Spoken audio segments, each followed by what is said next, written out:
Paul Gilligan and Michael Hough, who are both running for state delegate in District 3A. Adam Avery is also here. We're going to go to the next question. I'm going to ask this of you, Paul. Okay. The Constitution of the United States guarantees the right of we, the people, to carry firearms. In Maryland's Declaration of Rights, Article 1 and Article 2, Maryland recognizes the Constitution as the supreme law of the state. Now that the Supreme Court has ruled in Heller that a right to bear arms is an individual right, will you, if elected, go to Annapolis and introduce or support legislation that changes the current may issue permit to carry a concealed firearm to shall issue that is in keeping with this individual right? If you will support shall issue, what specifically will you support as the process, and how long should this process take to carry a concealed weapon in the state of Maryland? I am not in favor of carrying concealed weapons in the state of Maryland unless there's a need for it. As a store owner or someone who transports cash, I see a need for that. This does not interfere with the constitutional right of ownership. And so I think it is, in fact, being observed that the ownership is not the issue. That has been settled.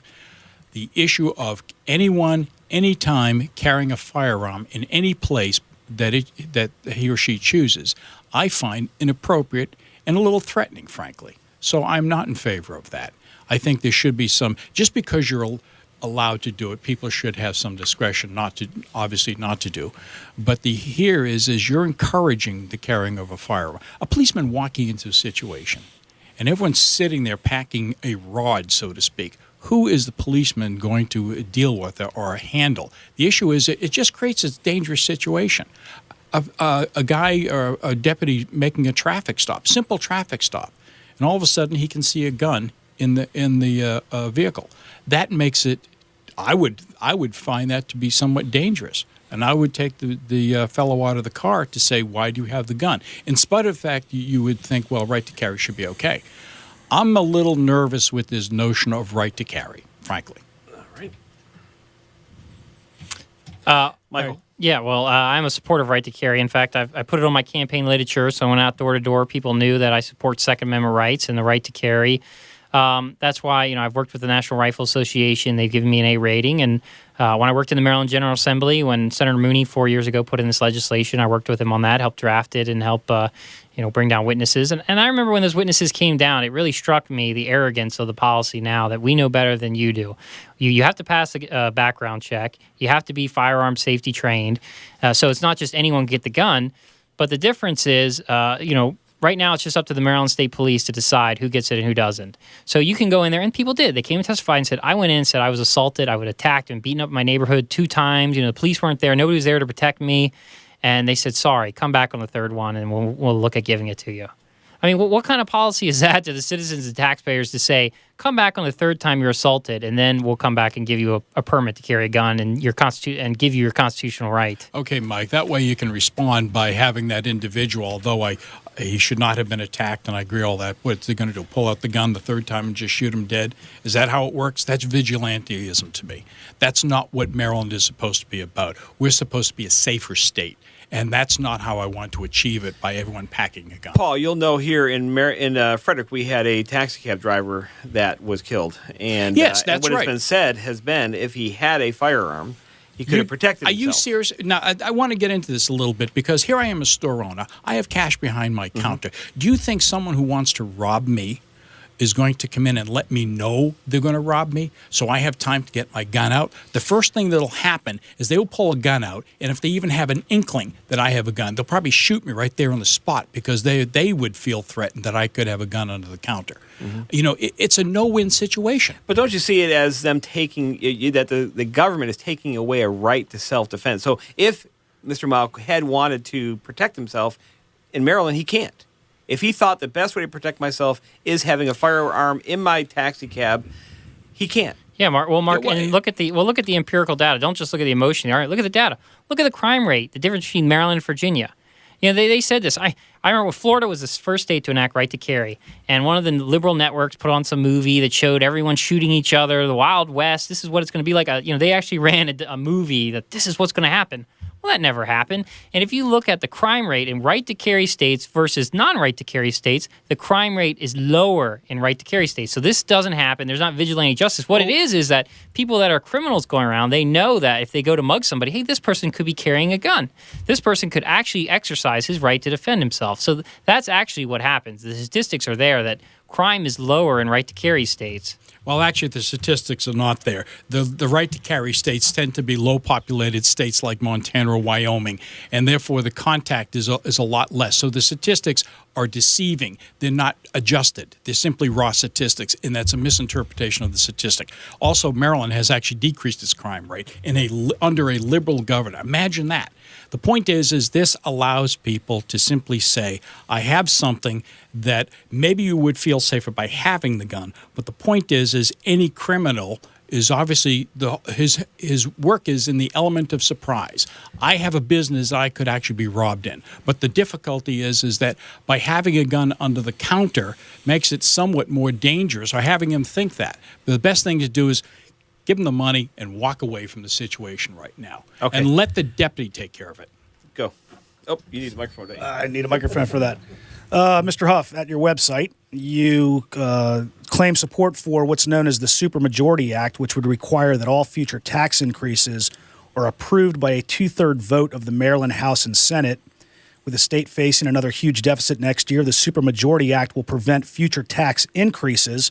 Currently, the General Assembly can raise taxes by a simple majority vote. You also support requiring a 72-hour budget timeout, where votes on budget bills should be prohibited until 72 hours after a bill is made publicly available on the internet, and amendments to the budget should be posted on the internet for 24 hours before a vote is cast. When I read those things, the first thing that comes to my mind is a state house that is exceedingly liberal, right? Mm-hmm. Very few conservative Republicans, very few conservatives in general. How do you affect change? How will you be able to affect change in a state house that is so far tilted to the left? Well, I think that second idea is not a transparency, putting the budget online, putting amendments online. Transparency is not a liberal conservative issue. Transparency is one that both sides have agreed on. And Martin O'Malley has run around and said, he wants a more transparent government. He's, put up his state stat and all those things online. So, I think that'd be something that Democrats should agree on, that the people should get a chance to look at the budget before they vote on it, look at wasteful government spending. I mean, it's been a great thing at the federal level.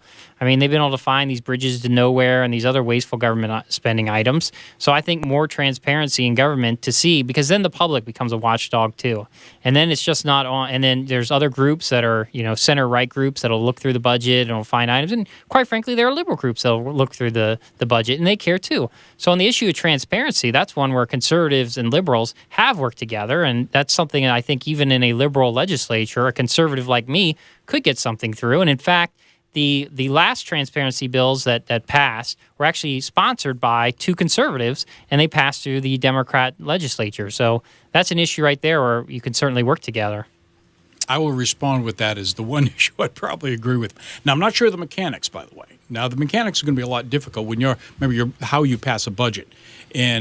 But if we can work something out for the sake of transparency, I understand why Democrats do support something like that. And that is actually something we could work on. The mechanics might be tad difficult. Okay, well, it's obvious that with that question that I asked Mr. Hough that you've given your answer. So I want to ask you a different question. Well, first I want to ask you a yes/no question on the Supermajority Act. No. No? Flat out no. Why not? And the reason, quite simply, is that when the reason taxes are raised to some degree, and the necessity of taxation has also to do with the inflationary aspect of the cost of government. It has nothing to do whether there's a waste of money or a new program. It actually has to do with the inflationary aspect of government. Everyone thinks government is static, and they never have to pay for the inflationary cost of gasoline, health care, or employee salaries. The fact is I don't want to hamstring a hog tie. When you send us down there, you're going to have to understand or trust in some degree our ability to make a reasonable judgment and only tax what is necessary and has a rational nexus back to our communities. Let me go back to a question that you had answered earlier when we were talking about guns and right to carries. Why do store owners and those, quote unquote, as you said, carrying cash need a gun? Or why do you think that they should be given a gun to carry? Because they are potential more targets compared to the general population. Okay. That's where money is. More of a it's like Willie Horton. I go where the money is. More of a target than a businessman walking down the street in a nice suit with a nice watch or nice jewelry on? Yeah, actually they are. Because how does that work? Because, you know, how does the criminal know who the gun owner is, or who the store owner is, or who the person is that might be carrying cash from their establishment to the bank? How do they know? Yeah, I mean, is that how criminals work? Do you think that they know who it is that they're sticking up, or sticking up where the money is, and that's why they will stick up a liquor store or a gas station, and they don't care who the owner is. Quite frankly, what they care is, I know where there's some cash loose. That's where I will go. They don't pick a random guy down the street. That's actually a rarity. Now, it doesn't say it doesn't happen, but it is in fact a rarity. Where do you go? You go to where the money is. That's a Willie Horton. I just want to respond quickly to that. I mean, that really shows the difference between liberals and conservatives there. In the liberal argument, and Paul's a nice guy, I just think he's from the liberal side of it, that government knows better than you do. I mean, how can we say, okay, this person deserves to carry, this person doesn't? What about somebody who's disabled? What about an attractive young woman who's lives in an area with a lot of crime? Is she not a threat? I mean, we can just come up with a million different examples. That's why in our government we should treat everyone equal. That's why we should give the permits to everyone who qualifies, not pick certain selected people. Say, you qualify, no, you don't. The government, our job is to treat everyone equal and protect your constitutional rights, not to pick and choose which rights we want to give to which people. No, we're actually, it's equal protection is really what we're after. And my apologies to right. Willie Horton, who wasn't thinking, it was John Dillinger. I don't know why that popped in the head. All right, it's equal protection you want under the law. That's what you're after, not vigilante type of equal protection. All right, we'll be right back after these messages.